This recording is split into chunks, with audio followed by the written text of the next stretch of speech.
রূপান্তরিত কাণ্ডটা কি দেখো। তোমরা জানো কাণ্ড সাধারণত মাটির উপরে অবস্থান করে এবং পাতা, ফুল ও ফল ধারণ করে।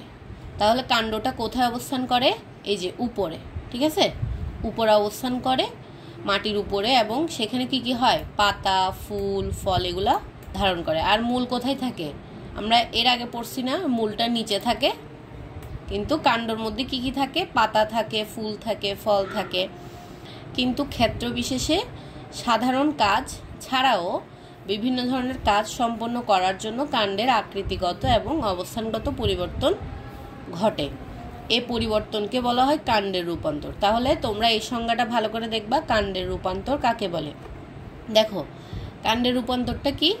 কোনো কাজ ছাড়া বিভিন্ন ধরনের কাজ সম্পন্ন করার জন্য, মানে ধরো নর্মাল কোনো কাজ করবেন না, এমনিতেই কোনো ধরনের ধরো কাজ, যেমন কি ধরো এই পাতাটার একটু আকৃতি চেঞ্জ হয়ে যায়, বা আগে পাতাটা ছোট থাকতো হঠাৎ বড় হয়ে যায় না পাতাগুলো, মানে যখন গাছ ছোট থাকে তখন কি হয়?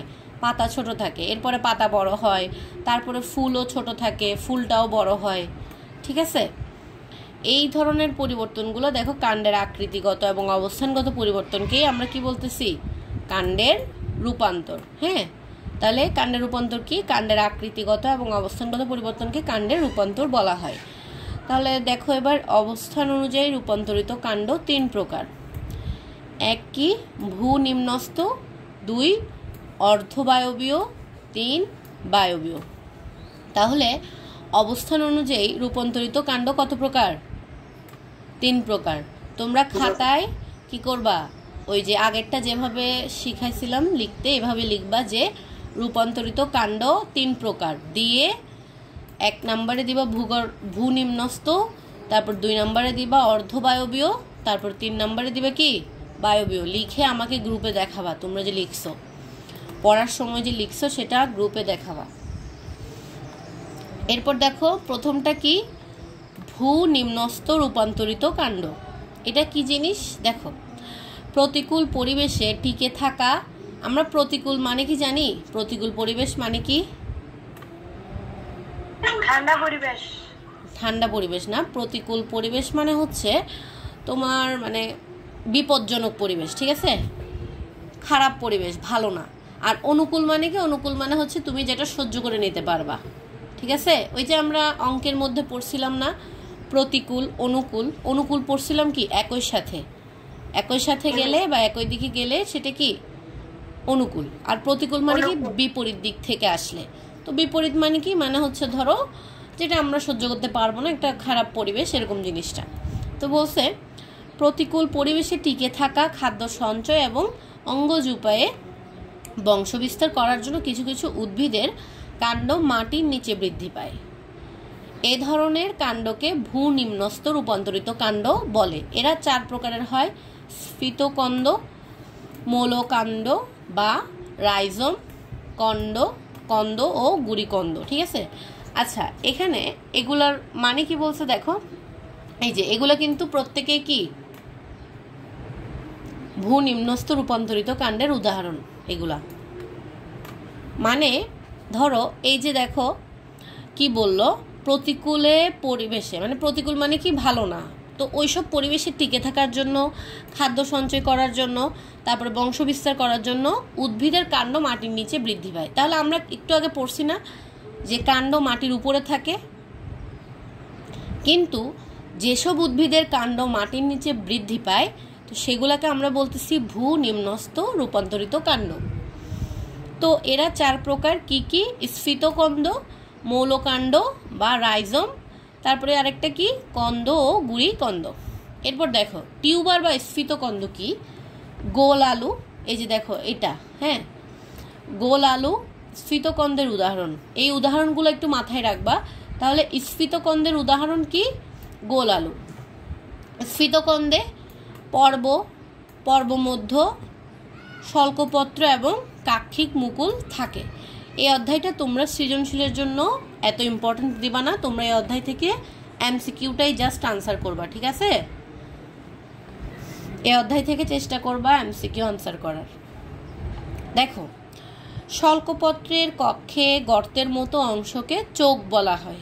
এই যে দেখো, এই গোল আলুতে কি এরকম চোখের মতো কিছু চিহ্ন থাকে, ঠিক আছে? দেখো, শল্কপত্রের কক্ষে গর্তের মতো অংশকে, এখান থেকে এই এমসিকিউটা কিন্তু আসতেও পারে, কারণ কিছু কিছু জিনিস আছে যেগুলো দেখলেই বোঝা যায় কি এমসিকিউর জন্য ইম্পর্টেন্ট। যেমন দেখো, তোমাদেরকে এরকম এমসিকিউ দিতে পারে যে স্ফীতকন্দ বা টিউবারে যে মানে শল্কপত্রের কক্ষের মতো অংশগুলো থাকে ওগুলাকে কি বলে? ওগুলাকে বলে তোমার চোখ। এরপর দেখো, এটা তো আমরা বলতেছি কি, এটা হচ্ছে আমরা বলতেছি প্রতিকূল পরিবেশ বা প্রতিকূল ঋতু কথাগুলো বলতেছি, কিন্তু যখন অনুকূল ঋতু আসে তখন কি হয়? চোখ হতে কাক্ষিক মুকুল বৃদ্ধি পেয়ে নতুন উদ্ভিদের সৃষ্টি হয়। তাহলে এরকম প্রশ্নও হতে পারে যে অনুকূল ঋতুতে চোখ থেকে কি সৃষ্টি হয়? কাক্ষিক মুকুলটা বৃদ্ধি পেয়ে নতুন উদ্ভিদের সৃষ্টি হয়। এরপরে দেখো, খাদ্য সঞ্চয়ের জন্য স্ফীত হয়ে এরা গোলাকার রূপ ধারণ করে। এই যে দেখো, ওরা খাদ্য সঞ্চয়ের জন্য কি একটু ফুলে যায়, মানে স্ফীত হয়ে গোলাকার, দেখছো গোলাকার আকৃতি ধারণ করছে না, এটাই বলছে। তাহলে আমরা ভূনিম্নস্থ রূপান্তরিত কাণ্ড কোনগুলোকে বলতেছি? যেগুলো কি করে মাটির নিচে যেসব কাণ্ডগুলো বৃদ্ধি পায়, আকার আকৃতি মাটির নিচে পরিবর্তন করে, সেগুলোকে আমরা ভূনিম্নস্থ রূপান্তরিত কাণ্ড বলতেছি। আর এরা হচ্ছে 4 প্রকার। একটা হচ্ছে স্ফীতকন্দ, আর একটা হচ্ছে কি রাইজম, আর একটা হচ্ছে তোমার মৌলকাণ্ড বা হচ্ছে রাইজম, আর একটা হচ্ছে কন্দ ও গুড়িকন্দ। আচ্ছা, মৌলকাণ্ড বা রাইজম কিন্তু একই জিনিস, হ্যাঁ, একটা কি কন্দ আর একটা হচ্ছে গুড়িকন্দ, নাম জাস্ট এখানে ভিন্ন আর কি।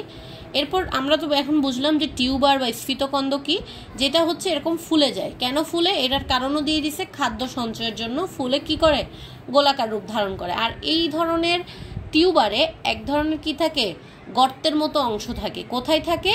শল্কপত্রের কক্ষে। হ্যাঁ, গর্তের মতো অংশটাকে কি বলে বলো? যে গর্তের মতো অংশগুলো থাকে এগুলাকে কি বলে? চোখ বলে। এই চোখটা অনুকূল ঋতুতে গিয়ে নতুন উদ্ভিদের সৃষ্টি হয়, এইখান থেকে নতুন উদ্ভিদের সৃষ্টি হয়। দেখবা আলুর গায়ে এরকম সাদা সাদা কিছু অংশ লেগে থাকে না? দেখছো কোনোদিন আলুর গায়ে এরকম সাদা সাদা অংশ দেখছো? দেখো নাই কেউ কোনোদিন? ধরো অনেক দিন ধরে আলু একটা রেখে দিছো, তো এরকম আলুর গায়ে এরকম সাদা সাদা হয়ে যায়, দেখছো কেউ কোনোদিন? ওগুলা কি করে? ওগুলাই কিন্তু নতুন উদ্ভিদের সৃষ্টি হয় ওগুলা থেকে। দেখবা পেঁয়াজের মধ্যেও কি করে, নতুন আরেকটা বীজ এরকম করে এক্সট্রা লেগে থাকে। আচ্ছা, এরপর দেখো পেঁয়াজেরটাও আসতেছি। এরপর দেখো রাইজম। রাইজমটা কি? আদা, হলুদ প্রভৃতি উদ্ভিদের কাণ্ড রাইজম জাতীয়। সবচেয়ে বেশি ইম্পর্টেন্স দিবা হচ্ছে তোমরা উদাহরণে, ঠিক আছে? উদাহরণ কোনটার কি? যেমন টিউবারের উদাহরণ কি পড়ছি? গোল আলু। তারপরে রাইজমের উদাহরণ কি পড়ছি? আদা, হলুদ। হ্যাঁ, এগুলো হচ্ছে উদ্ভিদের কাণ্ড রাইজম জাতীয় এসব উদ্ভিদের। এই যে দেখো আদা, হ্যাঁ দেখো এরা মাটির নিচে খাদ্য সঞ্চয় করে ভূমির সাথে, দেখো আমরা যেই 4টা উদাহরণ পড়ব সবাই কিন্তু মাটির নিচে বৃদ্ধি পায়। কেন? কারণ সবাই ভূনিম্নস্থ রূপান্তরিত কাণ্ডেরই অংশ। এরপর দেখো আদা, হলুদ প্রভৃতি উদ্ভিদের কাণ্ড রাইজম জাতীয়। এরা মাটির নিচে খাদ্য সঞ্চয় করে ভূমির সাথে সমান্তরাল বা খাড়াভাবে অবস্থান করে। এদের সুস্পষ্ট পর্ব ও পর্বমধ্য থাকে।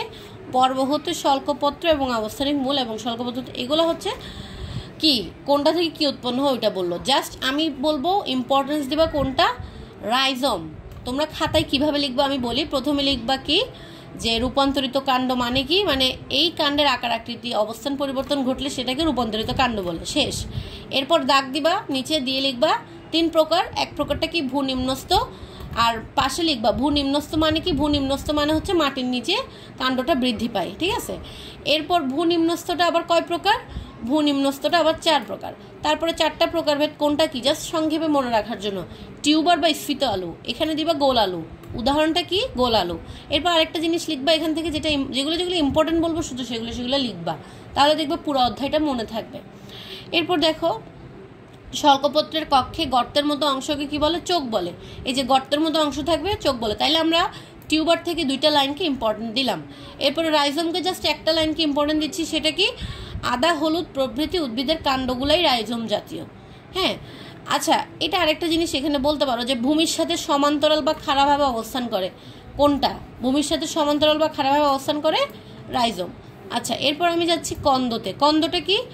পেঁয়াজ, রসুন ইত্যাদি উদ্ভিদের কাণ্ড এই প্রকারের। তাহলে প্রথমটা টিউবার কার মতো ছিল? গোল আলু। আর রাইজোম কার মতো ছিল? আদা, হলুদ। তারপরে কন্দটা কার মতো ছিল? পেঁয়াজ, রসুন। এই কন্দটা হচ্ছে পেঁয়াজ রসুনের একটা কি উদাহরণ, মানে এই প্রকারের আর কি কন্দ। তারপর দেখো এদের কাণ্ডটি খুবই ক্ষুদ্র, গোলাকার, উত্তল, পর্ব মধ্যগুলো সংকুচিত। এটা মনে রাখতে পারো যে কোন প্রকারভেদের পর্ব মধ্যগুলো সংকুচিত, কোথাকার? কন্দের। এরপর দেখো পুরু ও রসালু শল্কপত্রগুলো এমনভাবে অবস্থান করে যে কন্দটিকে দেখাই যায় না। এই কাণ্ডের নিচের দিকে প্রচুর অস্থানিক গুচ্ছমূল, এই যে এরকম করে দেখো, পেঁয়াজের কিন্তু এরকম থাকে না, কতগুলো নিচের দিকে, এগুলাকে বলা হয় অস্থানিক গুচ্ছমূল। এরপর আমাদের লাস্ট আর একটা উদাহরণ আছে, সেটা কি? গুড়িকন্দ। গুড়িকন্দটা কি? ওলকোচো গুড়িকন্দের উদাহরণ। তাহলে আমাদের 4টা উদাহরণ থেকে 4টা জিনিস মনে রাখতে হবে, যে কি টিউবারের উদাহরণ আমরা বলতে পারি গোল আলুকে, রাইজোমের উদাহরণ আমরা বলতে পারি আদা, হলুদ। এগুলো খাতায় লিখবা, লিখে আমাকে দেখাবা। তারপরে কন্দের আমরা উদাহরণ বলতে পারি পেঁয়াজ, রসুন। আর গুড়িকন্দের উদাহরণ আমরা বলতে পারি কি? ওলকচু গুড়িকন্দের উদাহরণ। হ্যাঁ, ওলকচু কি? গুড়িকন্দের উদাহরণ। এই ধরনের কাণ্ড বেশ বড় হয়, আকৃতিতে প্রায় গোলাকার, এতে সুস্পষ্ট পর্ব ও পর্বমধ্য থাকে। শল্কপত্রের কক্ষে উৎপন্ন পার্শ্ব এবং কাক্ষিক মুকুলগুলো বড় হয় এবং শিশু গুড়িকন্দ সৃষ্টি করে। তাহলে এখান থেকে আমাদের মনে রাখতে হবে কি? গুড়িকন্দের যেই কাণ্ডটা আছে সেটা বেশ বড় হয়, এবং হচ্ছে গুড়িকন্দের উদাহরণ কি? ওলকচু। বুঝা গেছে? কোনটাতে কি কি মনে রাখবা? বুঝছো? এতটুকু পর্যন্ত ক্লিয়ার হয়েছে তোমাদের? আচ্ছা, এরপর আমরা পড়ব অর্ধবায়বীয় রূপান্তরিত কাণ্ডটা।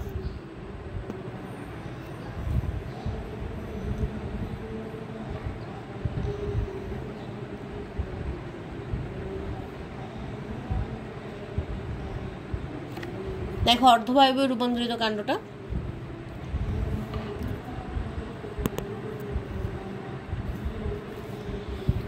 নরম কাণ্ডযুক্ত। তাহলে অর্ধবায়বীয়টা কোথা থেকে আসলো? অর্ধবায়বীয়টা আসছে, আমরা যে পড়লাম রূপান্তরিত কাণ্ড 3 প্রকার, তাহলে আমরা 1 প্রকার শেষ করছি না মাত্র, এখন শেষ করব কি? অর্ধবায়বীয়, এরপরে বায়বীয়। হ্যাঁ, এরপর দেখো নরম কাণ্ডযুক্ত এগুলোকে কি বলে? বিরৌত উদ্ভিদ। ঠিক আছে, এইটা মাথায় রাখিও।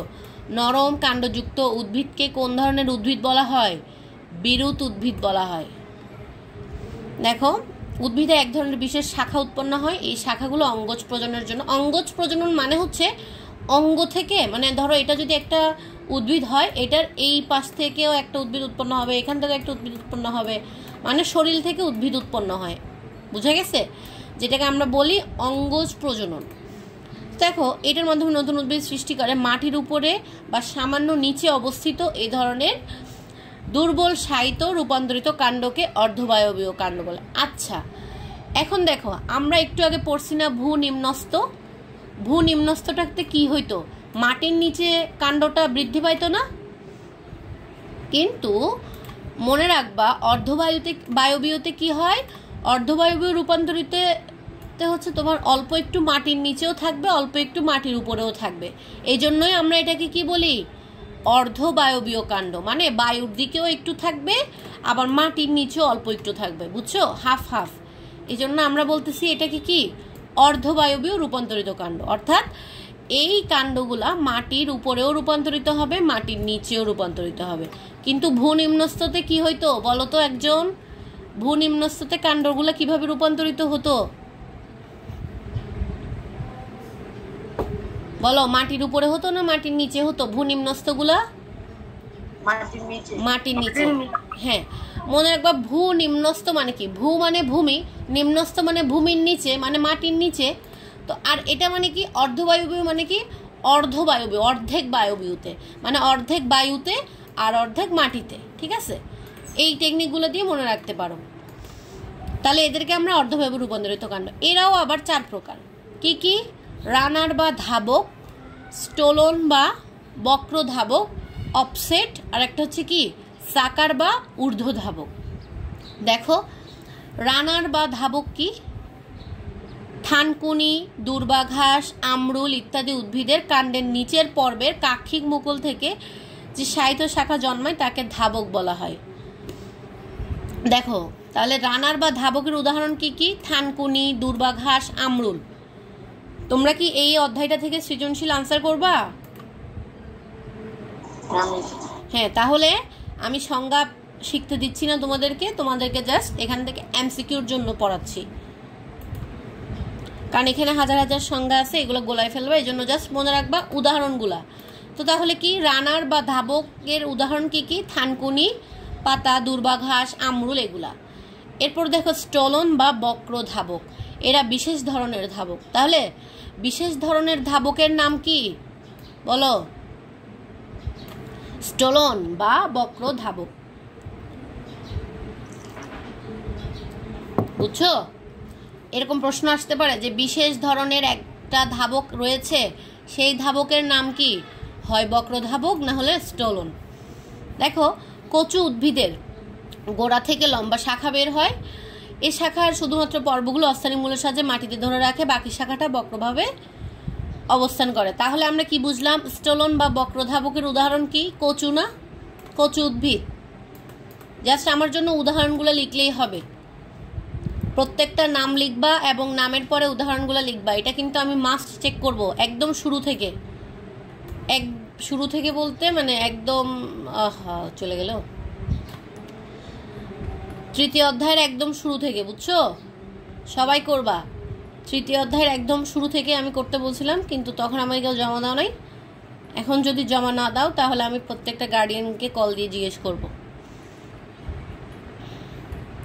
একদম শুরু থেকে কি করবা? প্রত্যেকটা জিনিসের নাম লিখবা। হ্যাঁ, প্রত্যেকটা জিনিসের নাম লিখবা, তারপরে প্রকারভেদগুলো লিখবা এবং প্রত্যেকটা প্রকারভেদের কি করবা? উদাহরণগুলো লিখবা। বুঝছো? যাতে করে হ্যাঁ তুমি দিছো মনে হয়। SW করলে আমি শুধু তোমার থেকে পাই আর তুষার থেকে পাই। আচ্ছা যাই হোক, দেখো এখন থেকে যাতে সবার থেকে SW গুলো পাই। বুঝছো? আলামিন আর আপন, আলামিন তুমিও দিবা আমাকে সবগুলা নাম লিখবা, লিখে কি করবা?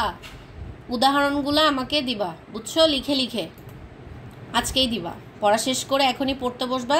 প্রথমে হেডলাইন দিবা কন্দ ধরো, তারপর দিয়ে কন্দের উদাহরণ কি কি পড়ছি, পেঁয়াজ, রসুন, বাস শেষ, আর কিছু লিখতে হবে না।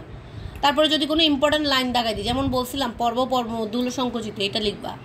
তারপর যেমন টিউবারে দুইটা লাইন বলে দিছি যে একটা কি গোল আলু উদাহরণ, আর একটা চোখ রয়েছে গর্তের মতো অংশ। আচ্ছা আমরা আবার যাচ্ছি। দেখো রানারটা কি? রানারের মধ্যে উদাহরণ কি কি আছে? থানকুনি, দুর্বাঘাস এবং আমরুল। আর বিশেষ ধরনের যে ধাবকটা থাকে ওইটাকে কি বলে? স্টোলন বা বক্র ধাবক।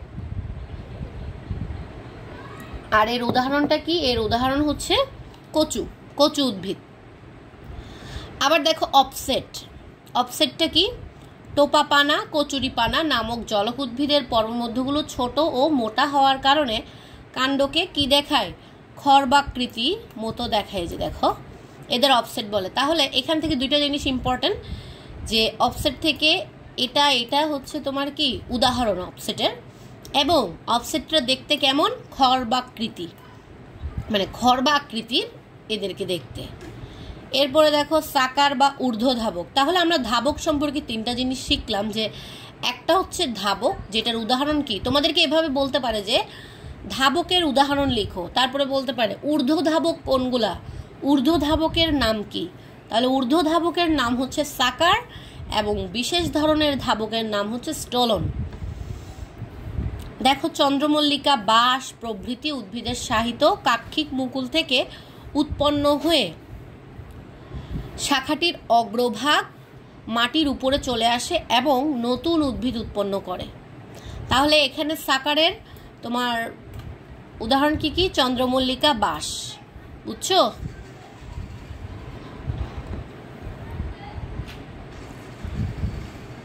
এরপর দেখো বায়বীয় রূপান্তরিত কাণ্ড।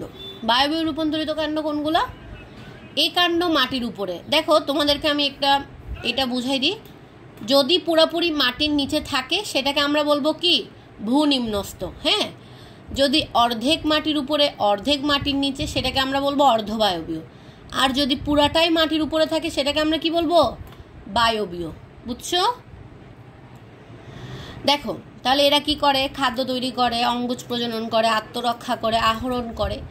হ্যাঁ, এভাবে রূপান্তরিত হয়ে থাকে। এরাও আবার কয় প্রকার? 4 প্রকার। কি কি দেখো? ফাইলোক্ল্যাড বা পর্ণ কাণ্ড। দেখো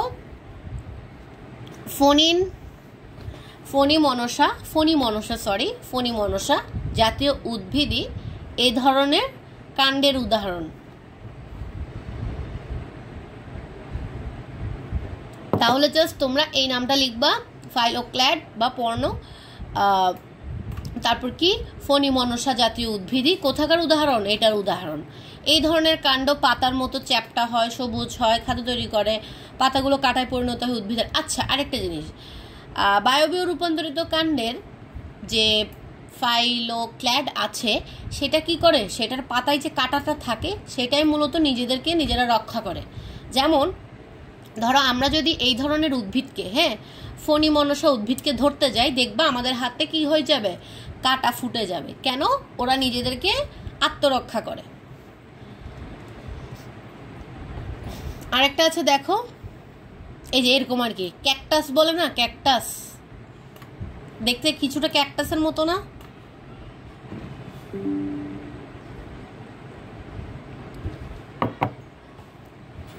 একটু ওয়েট, আমার ল্যাপটপের ব্যাটারি চার্জ।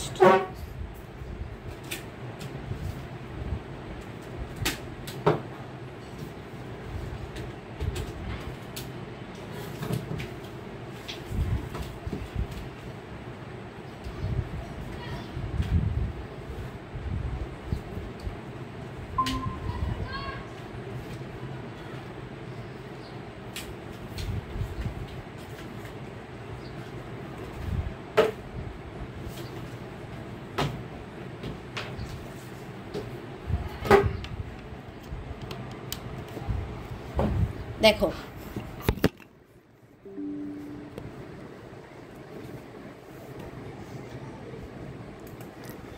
এটা কি? এটা হচ্ছে থর্ণ বা শাখাকণ্ঠ। অনেক সময় কাক্ষিক মুকুল, শাখা মুকুল তৈরি না করে শক্ত এবং সুচালু কাঁটায় রূপান্তরিত হয়। যেমন কি? বেল, ময়না কাঁটা, কাঁটা মেহেদি। হ্যাঁ, এগুলো কিসের উদাহরণ? থর্ণ বা শাখাকণ্ঠকের উদাহরণ।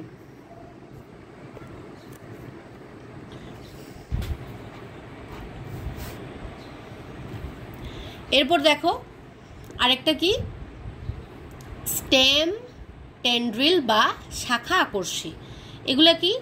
ঝুমকলতা, হাড়জোড়া ইত্যাদি দুর্বল আরোহী উদ্ভিদের পত্রকক্ষ থেকে সুতার মতো সরু লম্বা পেঁচানো যে অংশগুলো বের হয় তাদেরকে শাখা আকর্ষী বলা হয়। আকর্ষীতে পাতা উৎপন্ন হয় না। এই লাইনটা অনেক ইম্পর্টেন্ট। এরকম আসতে পারে যে কোথায় পাতা উৎপন্ন হয় না, বা কাণ্ডের কোন অংশে পাতা উৎপন্ন হয় না। কোথায় উৎপন্ন হয় না? আকর্ষীতে। বুঝছো? এটাকে কি বলা হয়? স্টেম টেন্ড্রিল বা শাখা আকর্ষী। তাহলে কি এখানে কি উৎপন্ন হয় না? পাতা উৎপন্ন হয় না। তাহলে বলো তো কোথায় পাতা উৎপন্ন হয় না? বলো। আকর্ষিতে। আকর্ষিতে। তো এখান থেকে কি কি লিখবা? একটা হচ্ছে আকর্ষিতে পাতা উৎপন্ন হয় না, আর উদাহরণগুলা কোনটা কাকে বলে কি এগুলো কিছু লিখতে হবে না। এরপর দেখো বুলবিল। বুলবিলটা কি? কোনো কোনো আরোহী উদ্ভিদের কাক্ষিক মুকুল শাখায় পরিণত না হয়ে প্রচুর খাদ্য সঞ্চয় করে গোলাকার মাংসপিণ্ডের। এই লাইনটা ইম্পর্টেন্ট, যে উদ্ভিদের কোন অংশটা গোলাকার মাংসপিণ্ডের আকার ধারণ করে? কোনটা? বুলবিল। হ্যাঁ, এখানে নাম হচ্ছে কি? গাছ আলু। এই যে এরকম আর কি, এই যে আলুর মতো দেখতে হয়। এটা কি? মাংসের মতো লাগে দেখতে। তাহলে দুইটা জিনিস মাথায় রাখবা, একটা হচ্ছে আকর্ষিতে পাতা উৎপন্ন হয় না, আর একটা হচ্ছে গোলাকার মাংসপিণ্ডের মতো দেখতে হয় বুলবিল, এবং উদাহরণ হচ্ছে কি গাছ আলু। আচ্ছা একটু ওয়েট।